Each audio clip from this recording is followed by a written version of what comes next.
Muy bien, entonces sí se aprecia. Muy bien. Vamos a comenzar entonces el día de hoy. Ustedes ya me conocen en la quinta clase.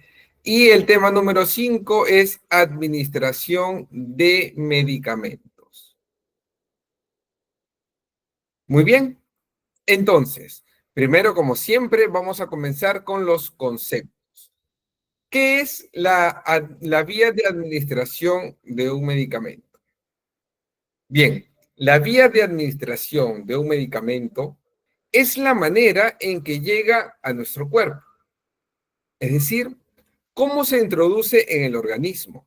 Se escoge la más adecuada en función de las características del paciente, lugar, edad y estado, y además del tipo que requiere su dolencia.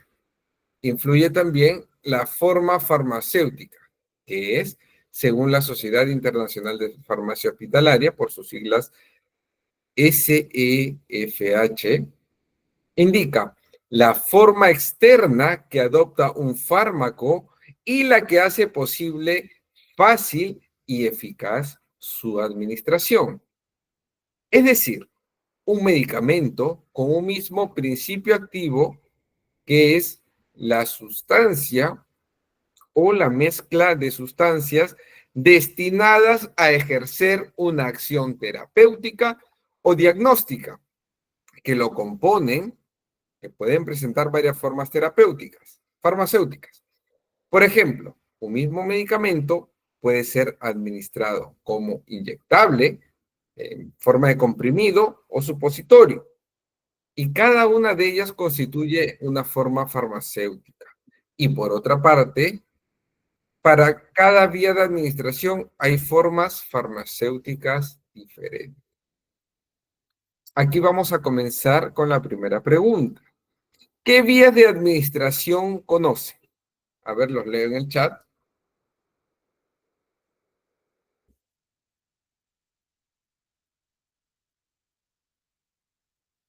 ¿Qué vías de administración conoce? A ver, los leo.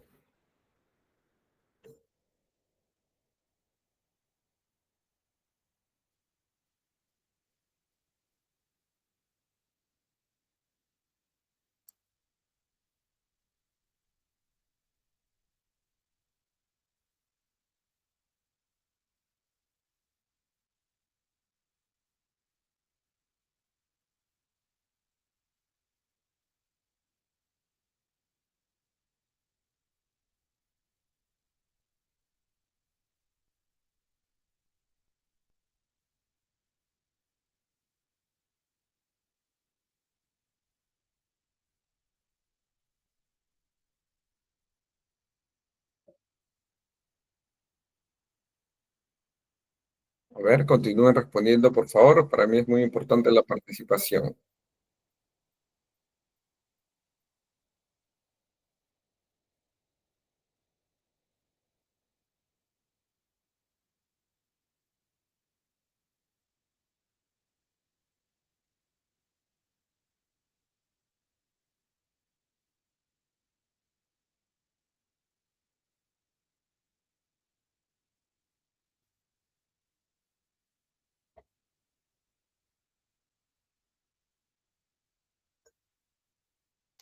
A ver, vamos a leer sus respuestas.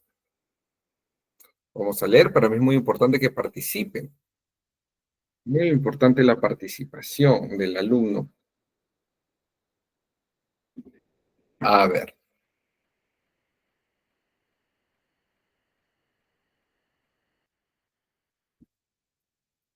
vamos a ver. Muy bien, Carolina indica intramuscular, Santos oral, intravenoso, intramuscular, Talia endovenoso, Carolina subcutánea, Talia intramuscular, Margarita intravenosa, intramuscular, Juan Andrés sublingual, oral, intramuscular, intravenosa, subcutánea, Talia endovenosa, Alice intramuscular, intravenosa, subcutánea, sublingual, muy bien. Lisbeth, también endovenosa, es subcutánea, intramuscular, oral, Jorge, endovenosa intramuscular. Carolina, endovenosa. Erlinda, oral, subcutánea, intramuscular, endovenosa. Muy bien. Teresa indica intramuscular, subcutánea, endovenosa. Tótem, oral, intramuscular, endovenosa. Cintia coloca inyectable. No, inyectable no sería una vía de administración, pero sí lo es oral, subcutáneo, intramuscular, endovenosa, no indovenosa. Aquí había una confusión, es endovenosa. Eh, indica, el alumno Miguel indica que no se escucha. ¿Me confirman, por favor, si es que se escucha? Sí, me confirman si se escucha, por favor. A ver, confírmeme si se escucha. ¿Sí? Muy bien, entonces me confirman que sí se escucha, no hay problema. Indica irma intradérmica, subcutánea, intramuscular, indica bioral, intravenoso, intramuscular, subcutánea, sublingual. Muy bien, muy bien, muy bien. Bioral, muscular, cutánea. Perfecto. Muy bien, Zaragoza. No había mencionado conjuntival. Perfecto.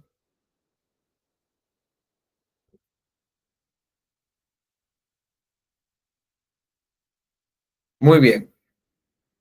Bueno, la mayoría escucha. El alumno Miguel Auxiliar, si no escucha, probablemente sea su dispositivo, ya que los demás alumnos me indican que sí se escucha. Revise su dispositivo, por favor. De acuerdo, si ya lo solucionó, continuamos. Muy bien. Entonces, ¿en qué consiste la vía oral para tomar los medicamentos? El medicamento es introducido en el organismo a través de la boca, donde es deglutido, pasa al estómago y al intestino, donde es absorbido y desde donde ejerce su acción terapéutica.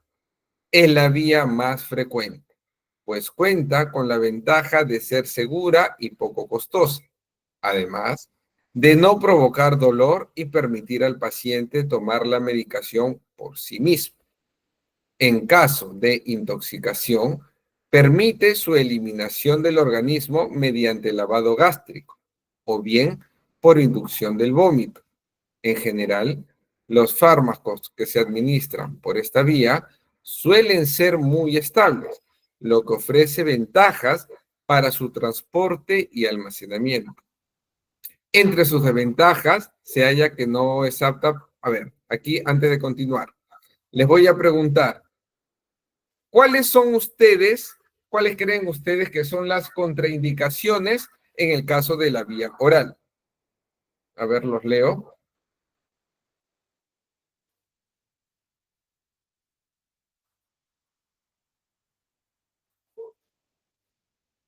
Los leo.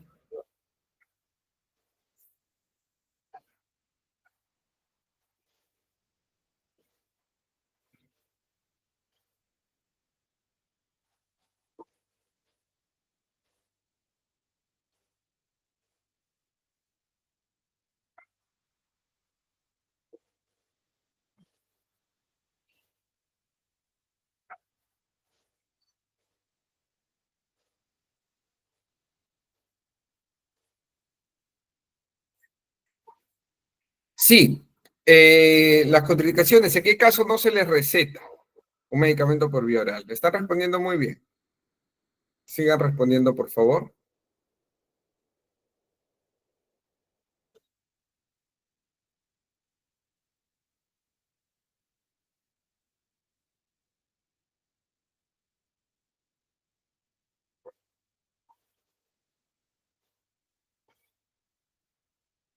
Muy bien, vamos a ir leyendo sus respuestas. Zaragoza, muy bien, en caso de accidentes, por supuesto. Dorca, en caso de vómitos, muy bien. Teresa también indica gastritis, vómitos, muy bien. Gaby, náuseas, vómitos, excelente. Talia, náuseas, vómitos e incapacidad para deglutir. Muy bien, Zaragoza, vómitos. Irma también indica vómitos. Juan también náusea, vómito, disfagia. Erlinda indica vómito. Jenny puede dañar la zona gástrica. Sí, en caso de, puede ser una inflamación esofágica, una hernia hiatal, puede ser en caso de gastritis, ulceraciones, eh, úlceras pépticas, inflamación. En el caso de alergias, no. Inflamación, pero ¿de qué zona? ¿De qué zona? Lisbeth, muy bien, vómitos. Gaby, vómitos, náuseas. Janet indica náusea, gastritis. Margarita dan vómito, alergia no sería una contraindicación. Infección tampoco es una contraindicación. Zaragoza muy bien cuando el paciente está inconsciente. Lucía bien por gastritis o vómitos. Alice incapacidad para deglutir, náuseas, vómitos muy bien. Walter indica náusea, dificultad para deglutir. Totem, las alergias no son una contraindicación, las náuseas sí. Debido a que las alergias van a estar contraindicadas si es alérgico a un medicamento. Un paciente no es alérgico a una vía de administración. Es alérgico a un medicamento. Y este medicamento le va a causar alergia, si sea por vía oral, sublingual, intramuscular, endovenosa, le va a causar alergia. Entonces la alergia no es una indicación para la vía oral, pero las náuseas sí. La gastritis también. Muy bien, en caso de vómito, accidente, gastritis, epilepsia, muy bien. Trauma oral o facial también. Incapacidad para deglutir, muy bien, Gaby. Cintia, náuseas, vómitos. Claro, respecto a la inflamación, lo que indica Miguel, boca, esófago, sí, muy bien. Edith, embarazo, lactancia, dependiendo del medicamento. Bueno, hay medicamentos pues que atraviesan la barrera placentaria y son contraindicados en el embarazo. Muy bien, continuamos.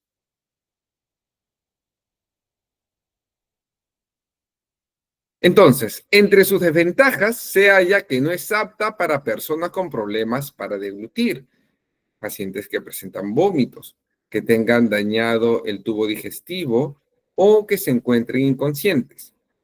En caso de que el medicamento pueda ser degradado por los jugos digestivos, esta vía no podrá utilizarse.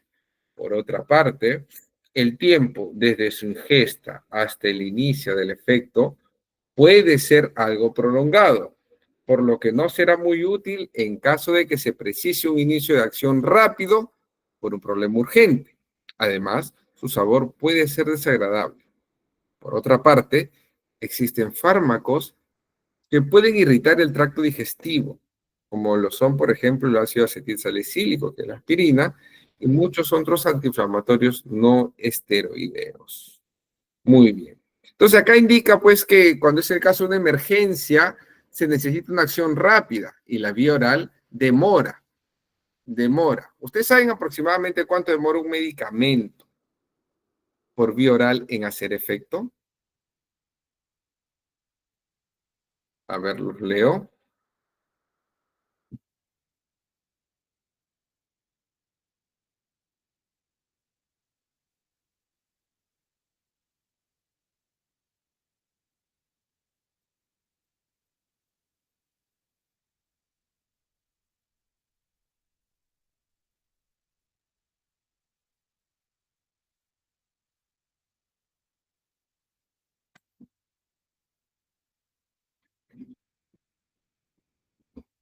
Vamos a ver.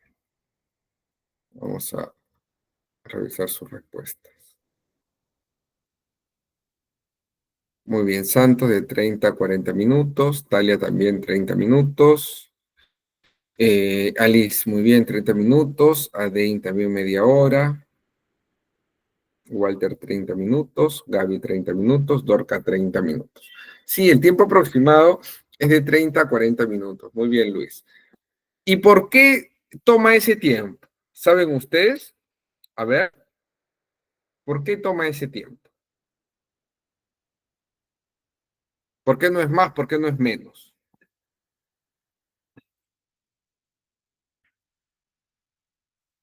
Mientras van respondiendo, le voy a responder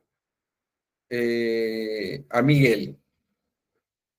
Indica, si demora 30 minutos, ¿por qué dosifican cada 8 horas?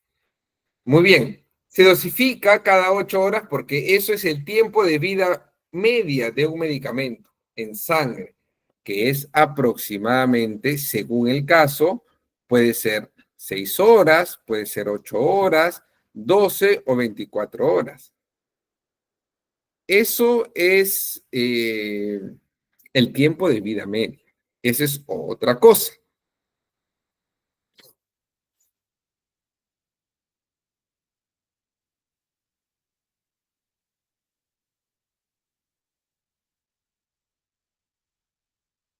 A ver, vamos a leer sus respuestas. A ver, solo ha respondido un alumno, Juan. Indica, porque tiene que pasar por diversos sistemas del cuerpo. Ya, pero deme otra razón. ¿Por qué demora?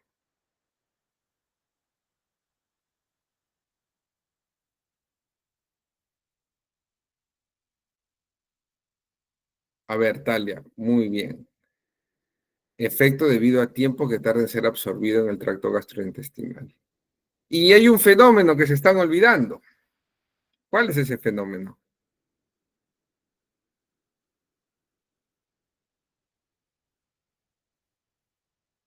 ¿Cuál es el fenómeno que se están olvidando? Lo hemos hablado. Muy bien, Jorge, el fenómeno del primer paso. ¿Y dónde se da este fenómeno del primer paso?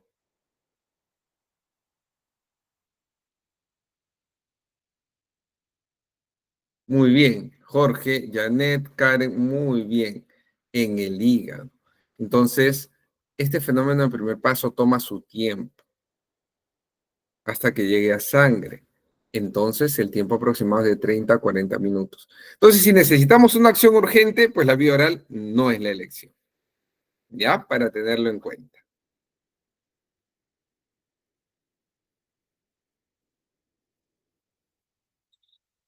Muy bien. Cuando se toma un fármaco por vía oral, la comida y otros fármacos que se encuentren en el tracto digestivo pueden afectar a la cantidad y la rapidez con que se absorbe. De este modo, algunos fármacos deben ingerirse con el estómago vacío. Otros han de tomarse con comida y otros tantos no deben tomarse junto con ciertos fármacos y algunos pueden estar contraindicados por la vía oral. Algunos fármacos administrados por vía oral irritan el tracto digestivo, como les mencioné hace un momento, por ejemplo la aspirina, que es el ácido acetil salicílico, y la mayoría de los demás fármacos antiinflamatorios no esteroideos, conocidos por sus siglas AINE. Estos pueden dañar el revestimiento del estómago y del intestino delgado y a su vez causar una úlcera o agravar una úlcera preexistente. Hay otros fármacos cuya absorción en el tracto digestivo es limitada o irregular, o bien son destruidos por el estómago debido a los ácidos en la enzima digestiva. Entonces, en este caso, que suceda lo que acabo de mencionar, tiene que pensarse en otra vía de administración. Cuando no puede utilizarse la vía oral, se requieren otras vías de administración, como por ejemplo, cuando una persona no puede ingerir ningún medicamento, cuando un medicamento se debe administrar rápidamente o en una dosis muy precisa o muy grande, o también cuando un fármaco se absorbe mal o de forma errática en el tracto digestivo.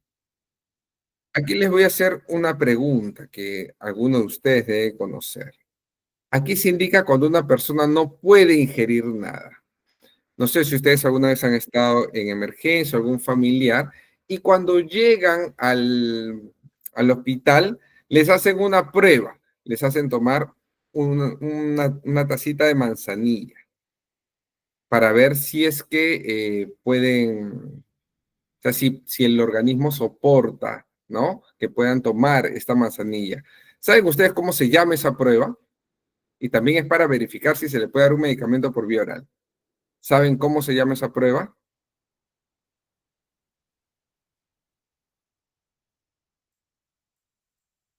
En el hospital les dan una manzanilla fría o tibia, media taza. Es una prueba, tiene un nombre.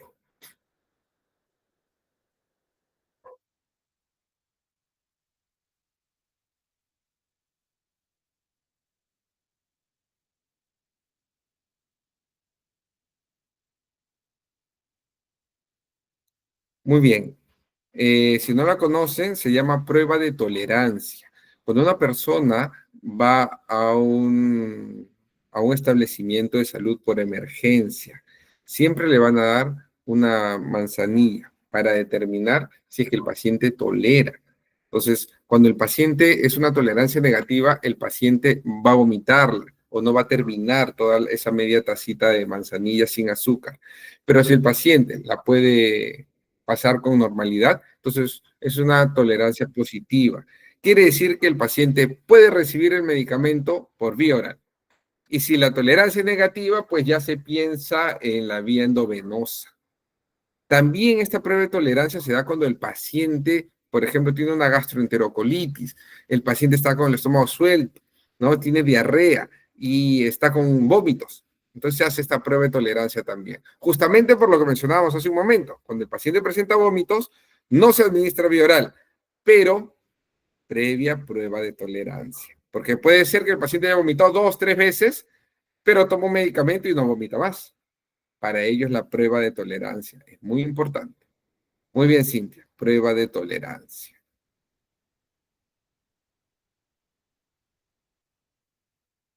Muy bien. Muy bien. Tenemos ahora las vías inyectables. Su administración mediante inyección por vía parenteral incluye las siguientes vías de administración: subcutánea, bajo la piel; intramuscular, que es en un músculo; intravenosa o endovenosa, que es en la vena; intratecal, alrededor de la médula espinal. Un producto puede ser preparado o manufacturado de manera que se prolongue su absorción desde el lugar de la inyección durante horas, días o más tiempo. Estos productos no necesitan ser administrados con la misma frecuencia que los fármacos de acción más rápida.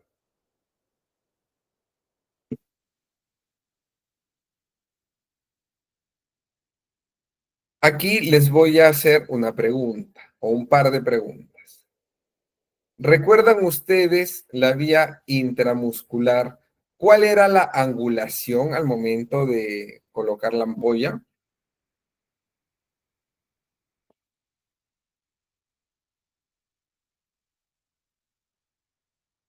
A ver, los leo.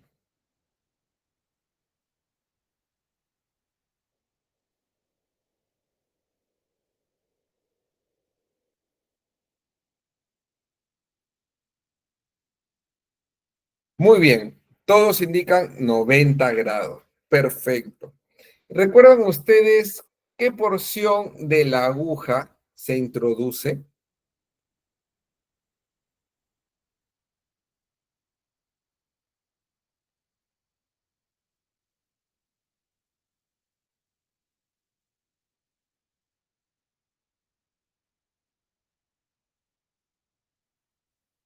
No es todo, no. Dorcas, muy bien, 2 tercios. 2 tercios de la aguja. Muy bien.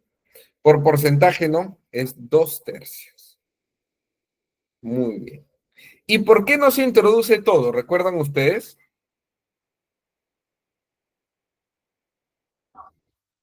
Muy bien, mi piranca. 2 tercios. ¿Y por qué no se introduce todo? ¿Recuerdan ustedes?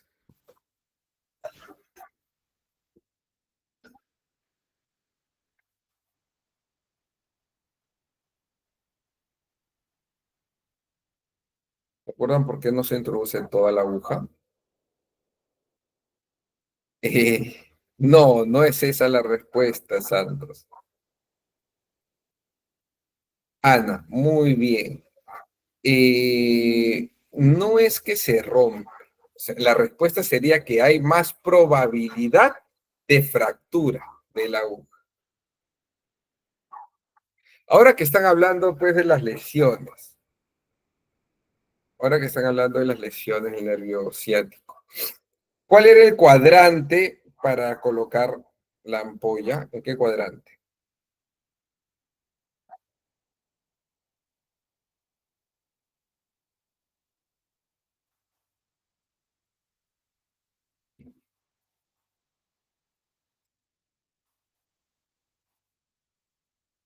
Muy bien, muy bien. Es el cuadrante superior externo. Esto es importante y esto les voy a preguntar varias veces. El cuadrante superior externo. ¿Y por qué es este cuadrante superior externo?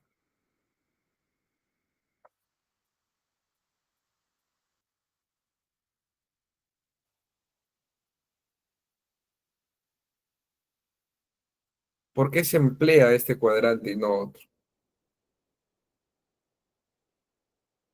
Muy bien, excelente, excelente. Es para evitar dañar el nervio ciático. Y recuerden ustedes cuál es la estructura anatómica de la parte de adelante del cuerpo que tenemos que tener como referencia. ¿Recuerdan ustedes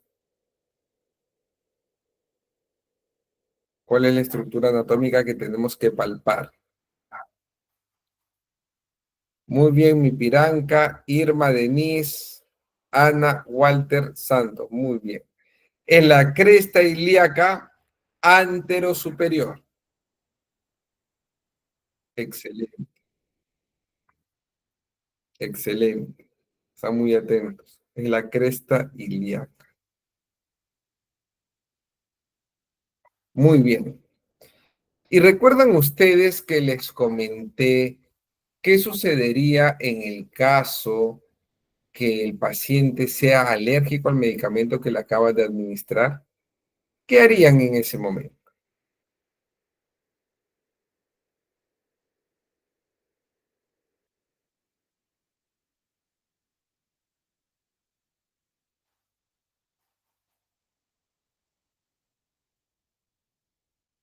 Muy bien, colocar, lo indicado es hidrocortisona. Entonces yo les he sugerido que tengan su hidrocortisona en un pequeño kit donde ustedes van a colocar las ampollas, ¿no? Pues me imagino que ya muchos de ustedes colocan ampollas. Entonces, si lo hacen, tienen que tener siempre un kit donde llevan su alcohol, donde llevan pues su algodón, tienen que tener la hidrocortisona, es pequeñito. Y siempre dos jeringas de 5, 5 jeringas de 5 como adicionales, ¿no? Recuerden, cuando se presenta un edema angioneurótico, un shock anafiláctico, solamente tienen aproximadamente 1 minuto y medio para actuar. Entonces, en ese caso, tienen que actuar muy rápido, no ponerse nerviosos y, como les reitero, actuar muy rápido. Rápidamente ustedes tienen que colocarle la ampolla. Puede ser intramuscular, puede ser en el muslo también, a veces por la rapidez. eh, Hay que ver la manera de primero salvar la vida. Entonces se tiene que colocar, se carga la hidrocortisona y ya sea en el muslo, ya sea intramuscular en la nalga, pero tiene que actuar muy, muy rápido. Y de esa manera se salva vidas. Y siempre les digo a mis alumnos, lo que no les pasen 10 años, les pasen 1 minuto. Ustedes pregunten, antes de abrir el medicamento, señor, ¿es usted alérgico a algún medicamento? Probablemente le van a decir que no. Y antes ya han preguntado al abrir el medicamento, ¿no es cierto? Muy bien, mientras están cargando todo. Y antes de hacer la punción, antes de ejercer, ustedes vuelvan a preguntar, señora, ¿es alérgico a algún medicamento? Disculpe la insistencia, es por precaución.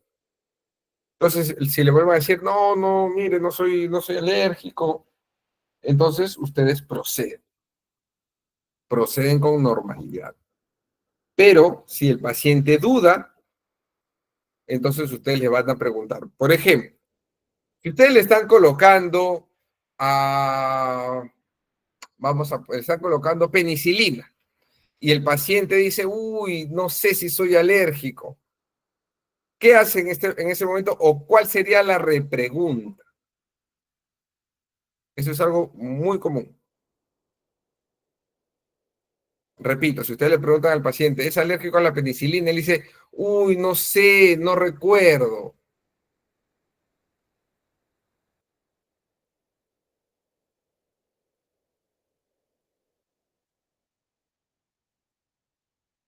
Se le podría hacer una repregunta si es que no está seguro. Por ejemplo, como les reitero, si le están por colocar penicilina y ustedes le pueden preguntar, ¿ha tomado amoxicilina? Y le va a decir, ah, sí, yo tomo cuando me dé la garganta o X, por X dolencia. Entonces, si toma amoxicilina, no puede ser alérgico a la penicilina. ¿Por qué? Porque la amoxicilina viene de la familia de la penicilina. Entonces, no podría ser alérgico a la penicilina. Ahora, si el paciente está en duda y le dicen, no, no me acuerdo si tomamos amoxicilina, entonces ustedes se detienen y no le colocan la ampolla. Si se puede, claro, que se haga una prueba antialérgica, ¿no? Pero si el paciente duda si es alérgico a la penicilina y a la repregunta, que tomar amoxicilina es algo sumamente común, pero si no está seguro, ustedes no le coloquen la ampolla, no se hagan problemas, no le colocan la ampolla. Le dice, bueno, señor, por precaución, no le puedo colocar la ampolla, vaya a una vía hospitalaria donde le hagan la prueba de sensibilidad correspondiente. Si es que tiene los implementos para hacer la prueba alérgica, sí. Venden ahora unas denominadas arañas de alergia, ¿no? Si es que lo tiene, lo podrían hacer. Si es que, como les indico, si el paciente tiene dudas, lo mejor es evitar los problemas y no le coloca. ¿Sí? Es importante. Van a cargar, la pregunta del nivel de la hidrocortisona. Van a cargar la jeringa de 5, todo lo que entra en la jeringa de 5 y todo le van a aplicar. ¿Cuál es la función de la hidrocortisona? La hidrocortisona, hacer un corticoide, lo que va a hacer es a ver, les explico. Cuando el paciente presenta una alergia, se va a inflamar la epiglotis y le va a dar un edema angioneurótico, o conocido como choque anafiláctico. Entonces, la epiglotis se va a inflamar abruptamente, súbitamente. Entonces, ¿qué necesitamos nosotros? Un medicamento que desinflame rápidamente. Entonces, en ese momento no se van a poner a cargar exactamente. Ustedes llenan toda la jeringa 5 y todas se la aplican. En ese momento, ¿qué buscamos? Salvar la vida. Por eso les digo, o se la colocan en la nalga o se la colocan en el muslo. ¿Por qué? Porque cuando la vida del paciente esté en riesgo, tenemos que nosotros ver cuál es por supuesto, hay que tener siempre cuidado. Pero si el paciente se está desvaneciendo y no ubican el cuadrante superior externo, ¿dónde lo ubiquen? ¿Qué es mejor? Bueno, es un decir, ¿no? No vendría al caso de decir que es mejor, pero es preferible salvarle la vida al paciente que causarle una lesión del nervio ciático. ¿No es cierto?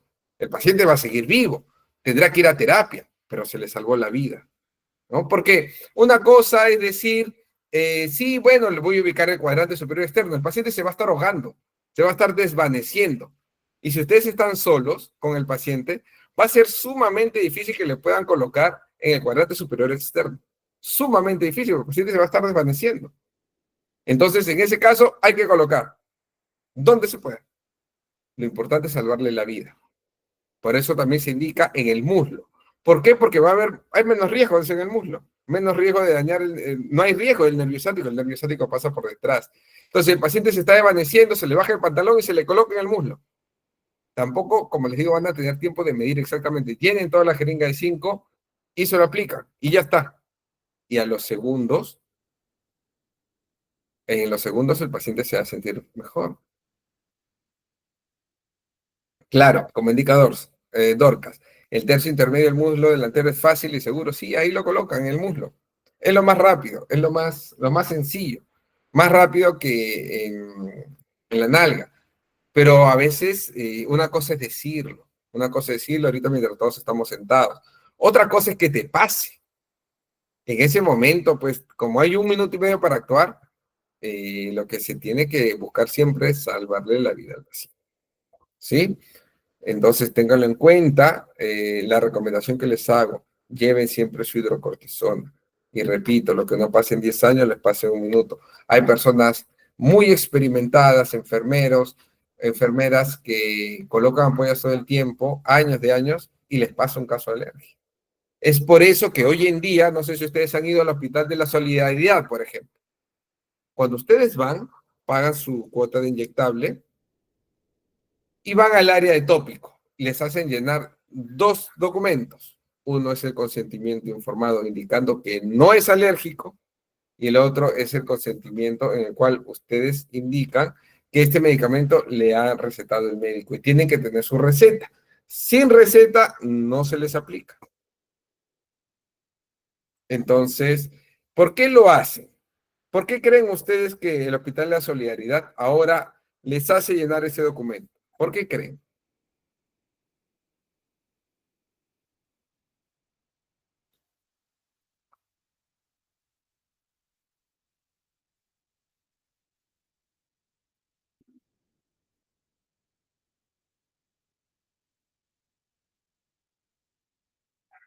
Muy bien, como indica Ana, para librarse de responsabilidad.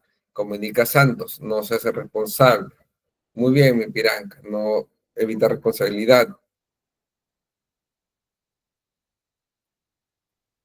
Claro, evitar problemas legales, porque ya ha habido casos, incluso en salud, en el Hospital de la Solidaridad, por una impericia, porque el operador estuvo distraído y no preguntó, ha habido casos de muerte por la aplicación de un medicamento. Entonces, el paciente indica que él afirma que no es alérgico, pone su nombre, su DNI, su firma y su huella. Entonces, si hubiera algún tipo de imprevisto, algún tipo de alergia que desencadene la muerte, el Hospital de la Solidaridad no se hace responsable. Por ello, los hacen firmar 2 documentos en los cuales ellos van a deslindar de cualquier implicancia legal.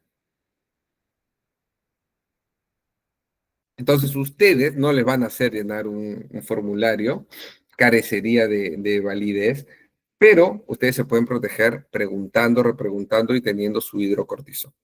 ¿Sí? Muy bien. ¿Recuerdan ustedes la vía subcutánea? ¿En qué caso se emplea?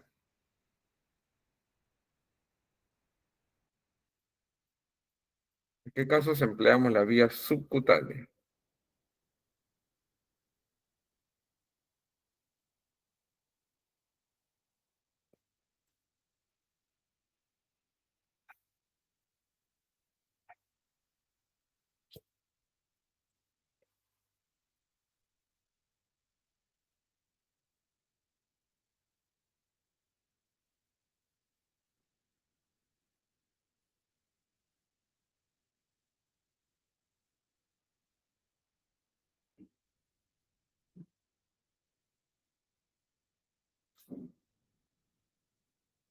A ver,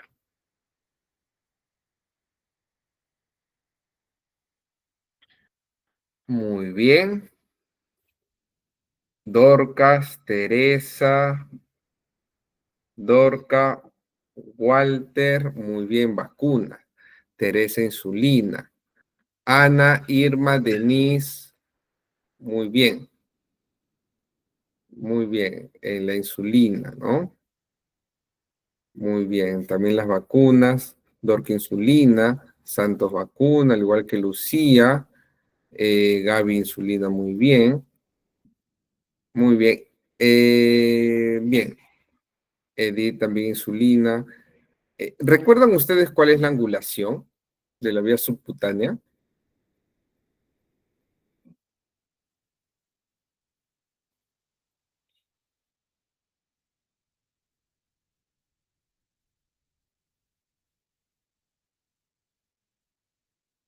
La angulación de la vía subcutánea.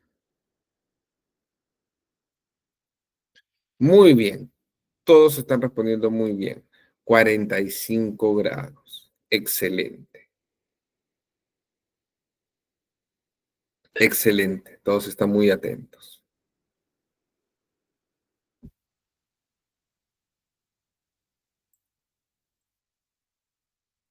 Bien, justamente vamos a hablar de la vía subcutánea.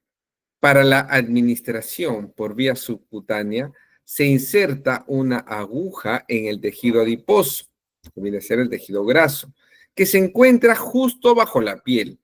Una vez inyectado el fármaco, este se desplaza hacia los pequeños vasos sanguíneos o conocidos como capilares, y este es arrastrado por el torrente sanguíneo. Como alternativa, un fármaco llega al torrente sanguíneo a través de los vasos linfáticos. Los fármacos de proteínas de gran tamaño, como la insulina, suelen alcanzar el torrente sanguíneo a través de los vasos linfáticos, debido a que se mueven lentamente desde los tejidos hasta el interior de los capilares. La vía subcutánea es la que se utiliza para la administración de muchos fármacos proteicos, ya que si se suministraran por vía oral, serían destruidos en el tracto digestivo. Tenemos aquí una figura de la aplicación de la vía subcutánea. Como podemos apreciar, está a 45 grados.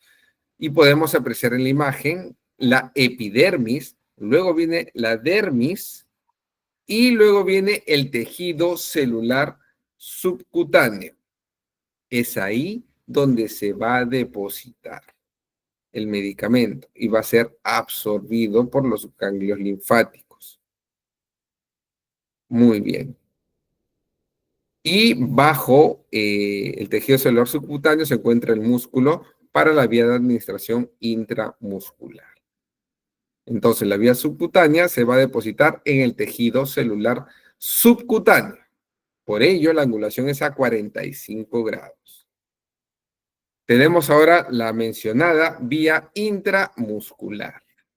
Pues bien, esta vía de administración intramuscular es preferida a la vía subcutánea cuando se requiere administrar mayor volumen de un fármaco, debido a que los músculos están a mayor profundidad, bajo la piel, y los tejidos grasos también. Se utiliza una aguja más larga, por supuesto, para llegar al estrato muscular. Los fármacos suelen inyectarse en un músculo del antebrazo o en el muslo, también en la nalga, por supuesto, en el muslo o en la nalga. La rapidez con que el fármaco es absorbido en el torrente sanguíneo depende en parte del suministro de sangre al músculo. Cuanto menor sea el aporte de sangre, más tiempo necesitará el fármaco para poder ser absorbido. Bien, tenemos aquí la imagen de la vía de administración intramuscular. Como podemos apreciar, la aguja se encuentra a 90 grados. Lo mismo que en la figura anterior. Encontramos la epidermis, la dermis, el tejido celular subcutáneo y ahora el músculo, las fibras musculares. En esta técnica intramuscular, el medicamento se deposita en el músculo. Como habíamos mencionado anteriormente, la vía de administración correcta, el cuadrante que tenemos que seleccionar es el cuadrante superior externo. Siempre le indico a mis alumnos que se peguen lo más externo posible. Recordemos que por la parte anterior va a estar la cresta ilíaca anterosuperior, que la vamos a palpar con el dedo medio. Y con el dedo pulgar vamos a llegar a la zona del cuadrante superior externo. Lo indicado es lo más externo posible. Eso siempre va a ser lo indicado. ¿Por qué? Porque en esta zona va a pasar el nervio ciático. Pero la anatomía no es exacta. Entonces el nervio ciático puede estar más interno, puede estar más externo. Entonces, Hay casos que el nervio ciático se han reportado, está a nivel del cuadrante superior externo y el cuadrante inferior externo, pasa por aquí. ¿Qué sucede ahí? No lo podemos determinar, no podemos saber. Entonces, para evitar, se van a depositar, van a hacer la punción en la zona más externa del cuadrante superior externo, es decir, por aquí. Entonces, en esta zona ya no hay manera que el nervio ciático venga por acá, no hay forma. El nervio ciático va a ser siempre en la zona interna, pero puede ser que haya alguna anomalía anatómica y pase o por el centro o que invada un poquito los cuadrantes externos, superior e inferior externo. Por esa razón, siempre recomiendo lo más externos posibles. Muy bien. Entonces, la inyección intramuscular, como les mencioné, cuadrante superior externo. Por ejemplo, en la gráfica se aprecia el nervio ciático a nivel de la unión entre el cuadrante superior externo y el superior interno. También pasa por el medio del cuadrante inferior externo e inferior interno. Entonces, si ustedes colocan muy cerca a la línea que une al cuadrante superior externo con superior interno, no lo van a lacerar con la aguja, pero el medicamento sí puede llegar a tener un contacto con el nervio ciático y esto igual va a producir lesión en el nervio. Por esa razón, si nos alejamos un poquito más, no pasa nada. ¿Ya? Si nos alejamos un poquito más, siempre va a ser mejor. Tenemos que evitar, como se indica acá, la trayectoria del nervio ciático. Muy bien, ahora tenemos la vía intravenosa. Para la administración por vía intravenosa, se inserta una aguja directamente en la vena. Así, la solución que contiene el fármaco puede administrarse en dosis individuales o por infusión continua, es decir, intravenosa, la denominada venoclisis. En la infusión intravenosa o venoclisis, la solución se mueve por gravedad a partir de una bolsa de plástico colapsable, o bien, lo que es más habitual, mediante una bomba de infusión por un tubo fino flexible, que se conoce como el catéter, que es introducido en una vena, por lo general en el antebrazo. La vía intravenosa es la mejor manera de administrar una dosis precisa en todo el organismo, de modo rápido y bien controlado. También se utiliza para la administración de soluciones irritantes que producirían dolor o dañarían tejidos si se utilizaran por vía subcutánea o por la vía intramuscular. Una inyección intravenosa puede ser más difícil de administrar que una inyección subcutánea o intramuscular, porque la inserción de una aguja o un catéter en una vena puede resultar complicada, en especial si la persona es obesa o muy mayor. Cuando un fármaco se administra por vía intravenosa, se distribuye de inmediato al torrente sanguíneo y se tiende a tener un efecto más rápido que cuando se suministra por cualquier otra vía. En consecuencia, el personal sanitario controla minuciosamente a los pacientes que reciben una inyección intravenosa, tanto para asegurarse de la eficacia del fármaco como para saber si causa alguna reacción adversa. Además, el efecto de un fármaco administrado por esta vía suele durar menos tiempo. Por lo tanto, algunos medicamentos deben administrarse de modo continuo mediante la infusión intravenosa o venoclisis. En la imagen, esta angulación no corresponde. La angulación es 25 grados. Como podemos apreciar aquí, ya se realizó la venoclisis. Bien, en cuanto a la vía intratecal, se inserta una aguja entre dos vértebras en la parte inferior de la columna vertebral y dentro del espacio que se encuentra alrededor de la médula espinal. El fármaco se inyecta en el conducto raquídeo. Es frecuente emplear una pequeña cantidad de anestésico local para insensibilizar la zona de la inyección. Esta vía se utiliza cuando es necesario que un fármaco produzca un efecto rápido o local en el cerebro o la médula espinal, también en las membranas que los envuelven, que se conocen como meninges. Por ejemplo, para el tratamiento de infecciones en estas estructuras, ¿no? En algunos casos, los anestésicos analgésicos como la morfina también se administran de este modo. Permítame un momento.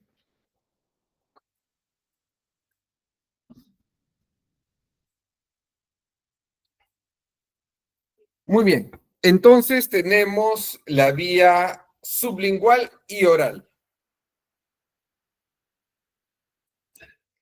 Algunos fármacos se colocan bajo la lengua, la vía sublingual o entre las encías y los dientes, que viene a ser la vía bucal. Para que puedan disolverse y ser absorbidos directamente por los capilares en esa zona, estos fármacos no se tragan. La vía sublingual está indicada sobre todo para la administración de nitroglicerina, que es un fármaco empleado para aliviar la angina de pecho, debido a que su absorción es rápida y el fármaco llega de inmediato al torrente sanguíneo sin necesidad de pasar previamente por la pared intestinal y el hígado, en el fenómeno del primer paso que hemos hablado anteriormente. Sin embargo, la mayoría de los fármacos no pueden tomarse de esta forma porque pueden ser absorbidos de manera incompleta o irregular. Recuerdan ustedes que hemos hablado de medicamentos que se emplean por vía sublingual. Sí, a ver, en el chat, ¿qué medicamentos se emplean por vía sublingual?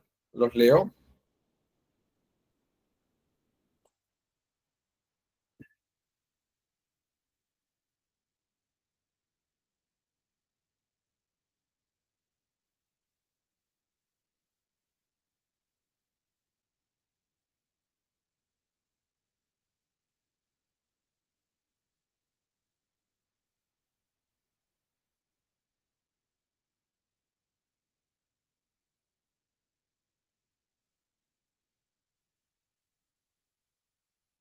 Muy bien, la mayoría indica captopril. ¿Y en qué familia de medicamentos está el captopril? ¿Para qué es empleado?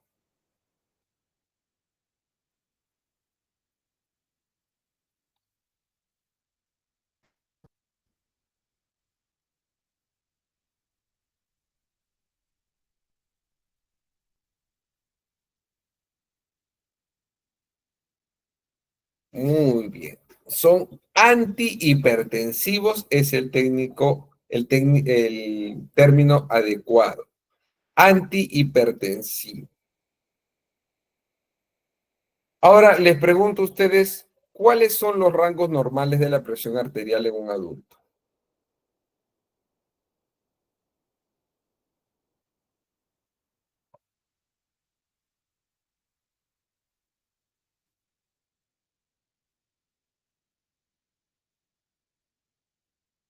A ver.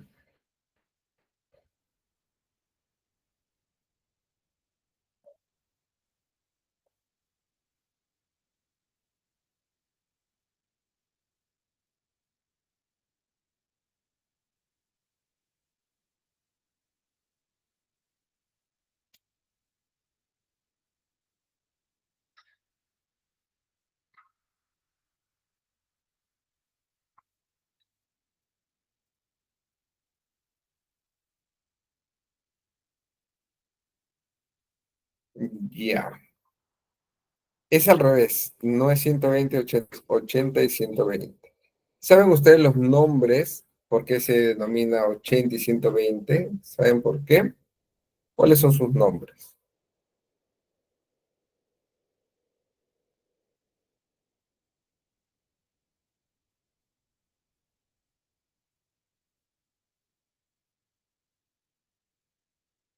Muy bien, muy bien.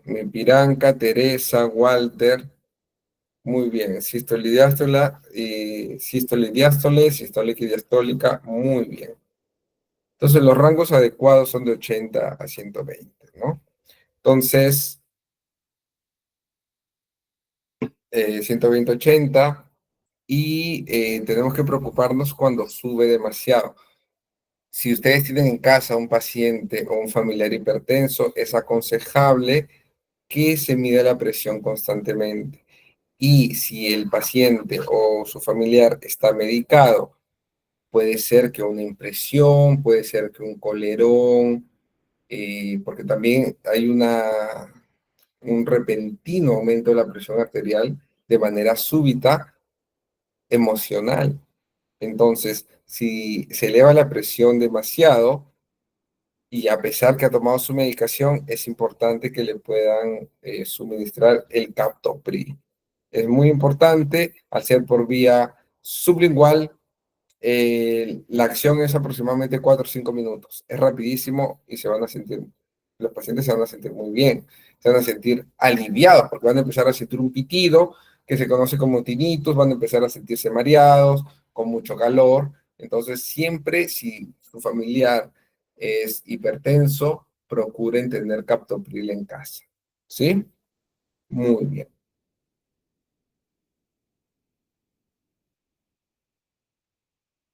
Como podemos apreciar aquí en la imagen, el medicamento, que normalmente es un comprimido, se coloca entre el piso de boca y la zona ventral de la lengua. Por esta zona que estoy señalando se encuentra el paquete nervioso, donde predominantemente está la vena y arteria ranina. El piso de boca es altamente vascularizado, es decir, al ser muy irrigado hay amplia cantidad de vasos linfáticos y ganglios linfáticos que van a ayudar a la absorción de dicho medicamento. Tenemos también la vía rectal. Muchos fármacos que se administran por vía oral pueden también utilizarse por vía rectal en forma de supositorio. En esta presentación, el fármaco se mezcla con una sustancia cerosa que se disuelve o licúa tras ser introducida en el recto.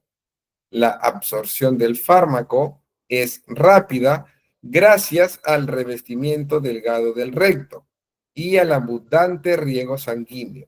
Los supositorios se prescriben para las personas que no puedan tomar un fármaco por vía oral, porque tienen náuseas o no pueden tragar, o bien debido a restricciones en la alimentación, como sucede antes y después de una intervención quirúrgica. Los fármacos pueden ser administrados por vía rectal, incluyen, por ejemplo, el paracetamol, que es el acetaminofeno, como sabemos, para la fiebre, antipirético, el diazepam, que es un ansiolítico, también se emplea para las convulsiones, y los laxantes para el estreñimiento. Los fármacos que en forma de supositorio sean irritantes probablemente sean administrados en forma de inyectable. La vía rectal hoy en día ya no es muy usada, antiguamente sí. Y se emplea todavía en pediatría. Tenemos pues la imagen de los supositorios. Tenemos también la vía vaginal. Algunos medicamentos pueden administrarse a las mujeres por vía vaginal en forma de solución, comprimido, crema, gel, supositorio o anillo. De esta forma, el fármaco es lentamente absorbido por la pared vaginal. A menudo se utiliza esta ruta para dar estrógeno a las mujeres durante la menopausia, con el fin de aliviar los síntomas vaginales, como la sequedad, la irritación y el enrojecimiento. Tenemos también la vía ocular. Los fármacos utilizados para tratar los trastornos oculares, como por ejemplo el glaucoma, la conjuntivitis y las lesiones de las córneas, pueden mezclarse con sustancias inactivas para generar un líquido, un gel o un ungüento que puedan ser aplicados en el ojo. Las gotas oftálmicas son relativamente fáciles de usar, pero pueden salir del ojo muy rápido y por lo tanto no tener una buena absorción. Las formulaciones en gel y en ungüento mantienen el fármaco en contacto con la superficie del ojo durante más tiempo, aunque pueden empañar la visión También se puede utilizar la implantación de sólidos que liberan el fármaco de manera continua y lenta, pero pueden ser difíciles de colocar y mantener en su sitio. Los fármacos oftálmicos se utilizan fundamentalmente por su efecto local. Por ejemplo, las lágrimas artificiales se utilizan para aliviar la sequedad de los ojos. Otros fármacos, por ejemplo, son utilizados para tratar el glaucoma, como la acetazolamida y el betaxolol, y los que se emplean para dilatar las pupilas, como la fenilefrina y la tropicamida. Producen, pues, además un efecto local, actuando directamente sobre los ojos, después de haber sido absorbidos por la córnea y la conjuntiva. Aunque estos fármacos entran luego en el torrente sanguíneo y pueden tener efectos secundarios no deseados sobre otras partes del cuerpo. Tengamos en cuenta que la vía oftálmica, la vía ocular o la vía conjuntival es ampliamente vascularizada, por lo cual los medicamentos que se administran por esta vía van a llegar rápidamente hacia la sangre. Entonces, tiene que ser controlada la aplicación de estos medicamentos, en el caso de antibióticos, por ejemplo. Les pregunto, ¿qué medicamentos conocen que se administren por vía ocular?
Vamos a leer sus respuestas.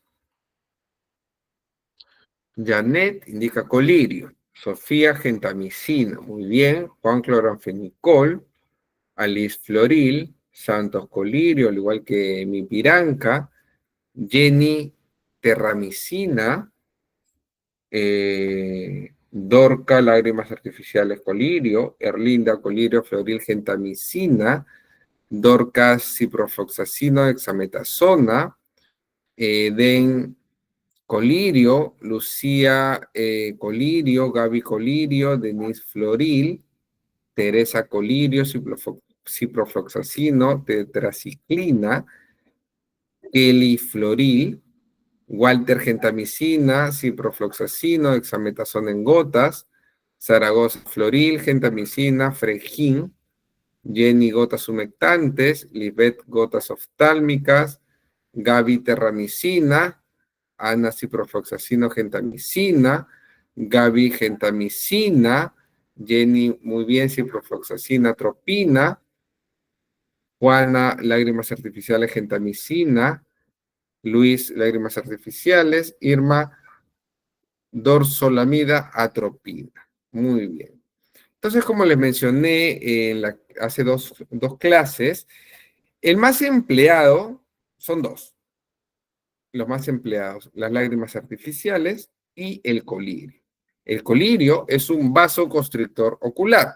Les había mencionado que ante una irritación, una inflamación, la conjuntiva se torna de color rojo porque se produce una vasodilatación ocular. ¿Y qué es lo que hace el colirio? Además de aumentar la zona, lo que hace es producir un efecto vasoconstrictor. Quiere decir que si el ojo tenía la conjuntiva una coloración rojiza, Por una vasodilatación, el efecto del colirio es el contrario, es una vasoconstricción y el ojo ya no va a estar, o la conjuntiva ya no va a estar de color rojo, ¿no? Muy bien. Ahora, importante mencionar que cada vez los oftalmólogos recetan más las lágrimas artificiales. ¿Por qué? Porque las personas, como lo estamos en este momento, estamos mucho más tiempo en los ordenadores, en las computadoras, ¿no? También en los celulares. Entonces, al permanecer mucho tiempo en estos aparatos electrónicos, parpadeamos menos. Y sabemos que mediante el parpadeo se produce la lubricación ocular. Entonces, a menor cantidad de parpadeos, menor lubricación ocular. Y el ojo, la conjuntiva necesita estar humectado constantemente. Por esa razón, al tener tanta continuidad con los dispositivos electrónicos, se producen menos parpadeos. También debido a la contaminación de las ciudades. Grandes ciudades como Lima son altamente contaminadas. Entonces, esta contaminación que está en la atmósfera, en el medio ambiente, se introduce en nuestra vía ocular, en nuestra vía oftálmica. Nos produce irritación, nos produce sequedad. Otro factor es el aire acondicionado. El aire acondicionado va a producir irritación oftálmica y resequedad conjuntival. Por esas razones antes mencionadas, los oftalmólogos recetan las lágrimas artificiales.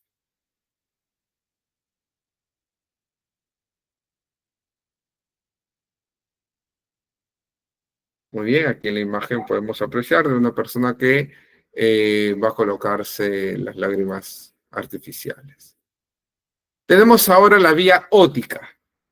Los fármacos utilizados para tratar la inflamación y la infección del oído se pueden aplicar directamente en el oído afectado. Las gotas ópticas, que contienen soluciones o suspensiones, se aplican normalmente solo en el conducto auditivo externo. Antes de aplicar las gotas ópticas, se debe limpiar a fondo la oreja con un paño húmedo y luego se debe secar, a no ser que los fármacos se utilicen durante un largo periodo de tiempo o en exceso. Poca cantidad de fármaco penetra en el torrente sanguíneo, por lo que no se producen efectos secundarios sistémicos o llegan a ser mínimos. Los fármacos que se pueden administrar por vía óptica incluyen, por ejemplo, la hidrocortisona para aliviar la inflamación, el ciprofloxacino para tratar la infección y la benzocaína que se emplea para aliviar el dolor de oído. Les pregunto, ¿qué medicamentos que se aplican por vía óptica conocen ustedes? A ver, los leo.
A ver, vamos a leer sus respuestas.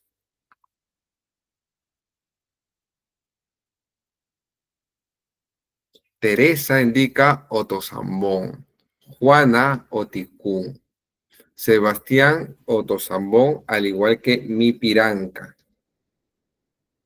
Y Sofía también otosambón. Sebastián otomicin. Gaby, ciprofloxacina ótica. Santos Champi, otosambón.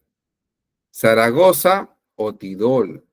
Denise, Cirax Otic. Gaby, otosambón. Carolina, otidol. Jenny, Otizan, Italia, Otogen, Dicatalia. Muy bien. Gaby, benzocaína ótica. Ana, gentamicina, ciprofloxacino y gotas óticas. Muy bien.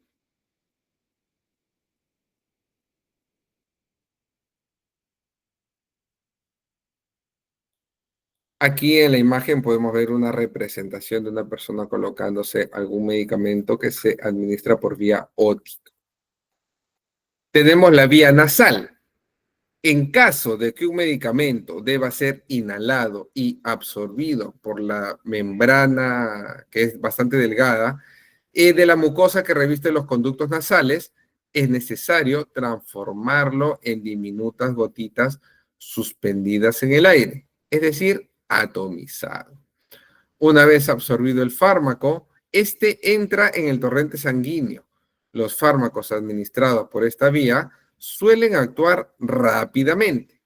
Algunos irritan los conductos nasales. Los fármacos que pueden ser administrados por vía nasal son, por ejemplo, la nicotina para dejar de fumar, la calcitonina en los pacientes que presentan osteoporosis, el sumatriptán en pacientes con migraña y los corticoesteroides para las alergias. Les pregunto, ¿qué medicamentos que se administran por vía nasal conocen?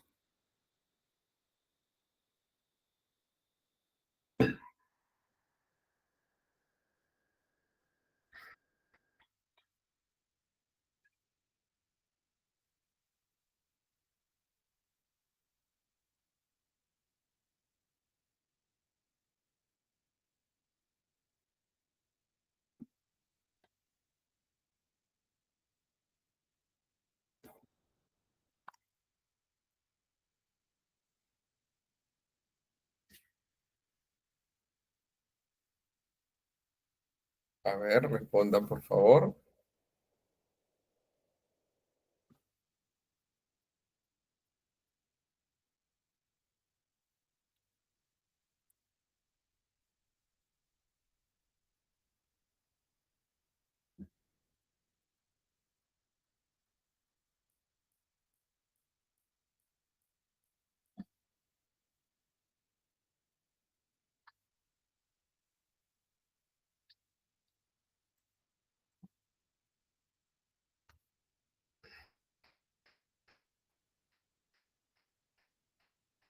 Muy bien, voy a ir leyendo sus respuestas.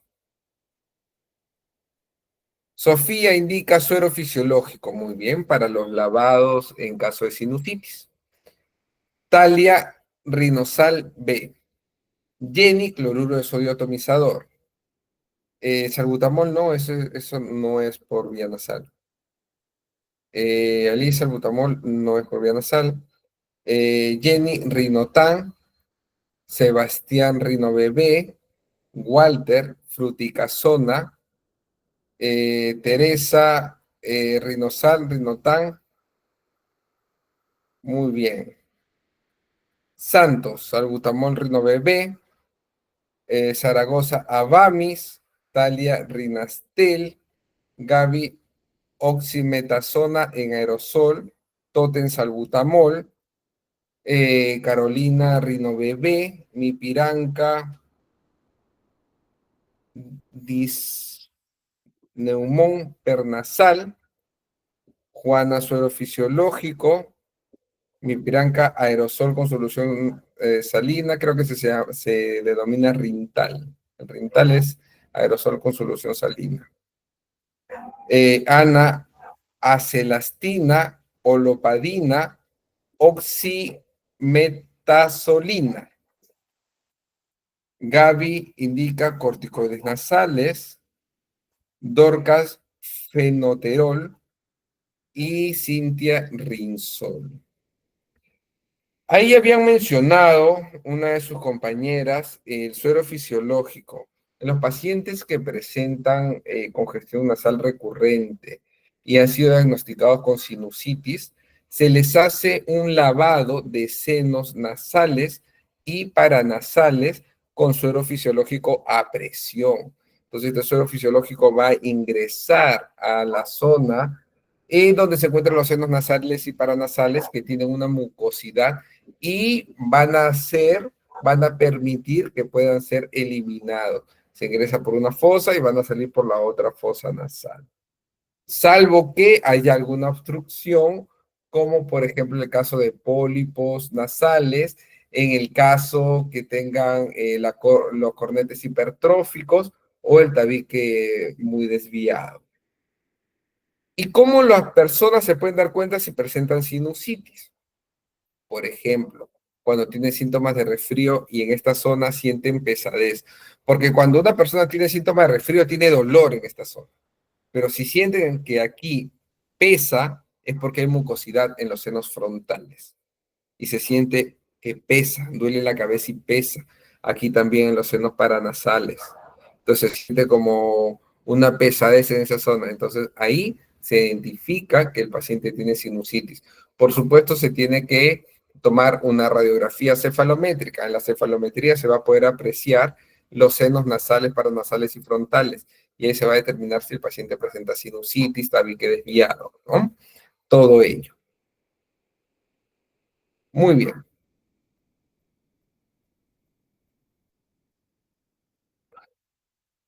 Como les mencionaba, los medicamentos que se aplican por la vía nasal tienen que llegar a la membrana de la mucosa nasal. Muchas veces esta membrana se encuentra inflamada. Entonces son pequeñas gotículas que tienen que llegar a toda esta zona de la membrana. Y también va a tener el paso natural por la garganta. Por eso cuando se aplican demasiadas gotas, se siente un sabor amargo en la garganta. Es importante mencionar también que la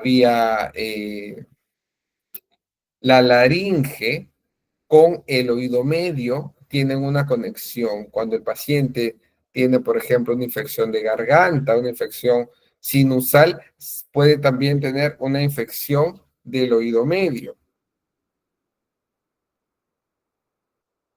Y viceversa.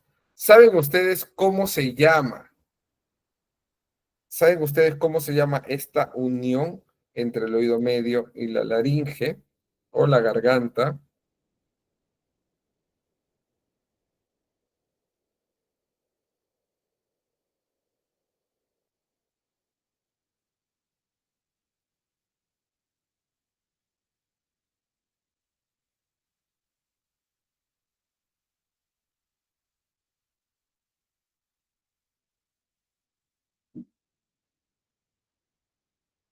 ¿Saben ustedes cómo se llama?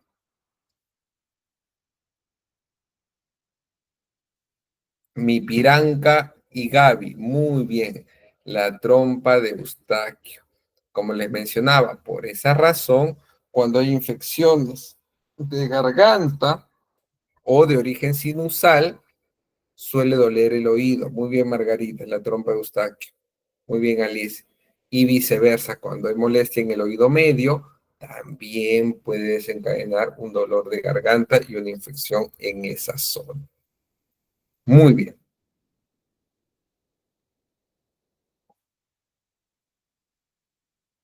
Tenemos también la vía inhalatoria.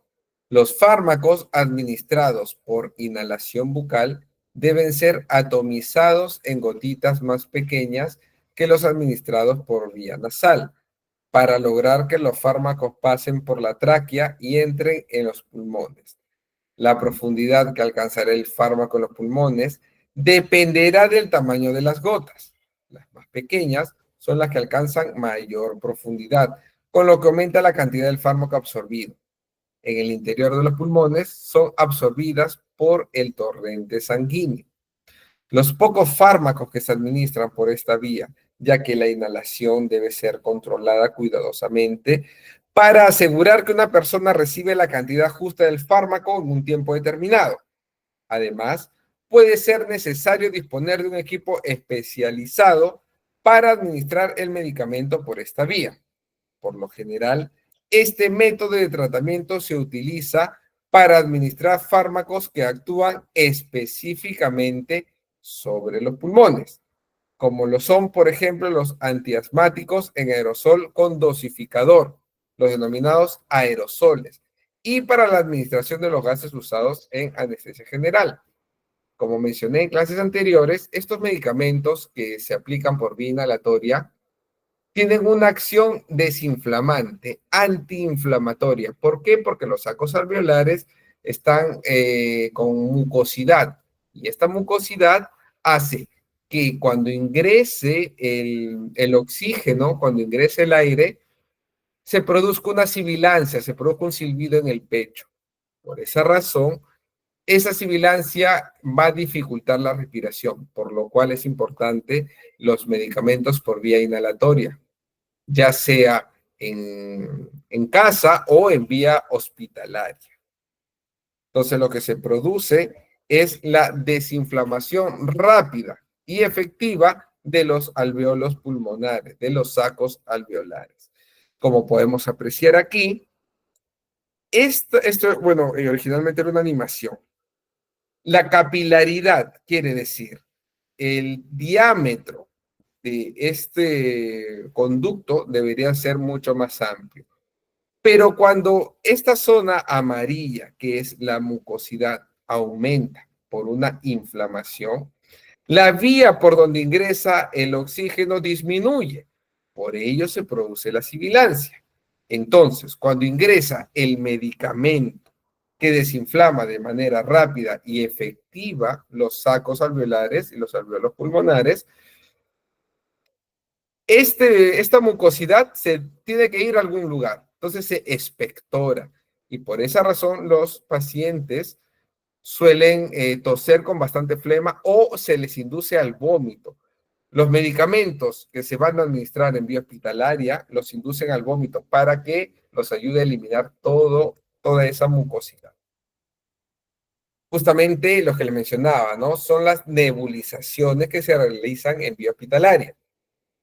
Al igual que en la vía inhalatoria, los fármacos administrados mediante la nebulización deben estar en forma de aerosoles, en pequeñas partículas. Para alcanzar los pulmones, la nebulización requiere el uso de dispositivos especiales, generalmente sistemas de nebulización ultrasónicos o de chorro. Un uso adecuado de los dispositivos ayuda a maximizar la cantidad de fármaco liberada en los pulmones. Los medicamentos que se pueden administrar mediante nebulización son, por ejemplo, la trovamicina en los casos de fibrosis quística, la pentamidina en la neumonía causada por neumocistis girovecii y el salbutamol en los casos de crisis asmática o crisis asmatiforme. Los efectos secundarios pueden incluir aquellos que se producen cuando el fármaco se deposita directamente en los pulmones, como en los casos de tos, sibilancia, dificultad para respirar e irritación pulmonar. Los que debido a la difusión del fármaco al medio ambiente que pueden afectar a personas que no están en tratamiento.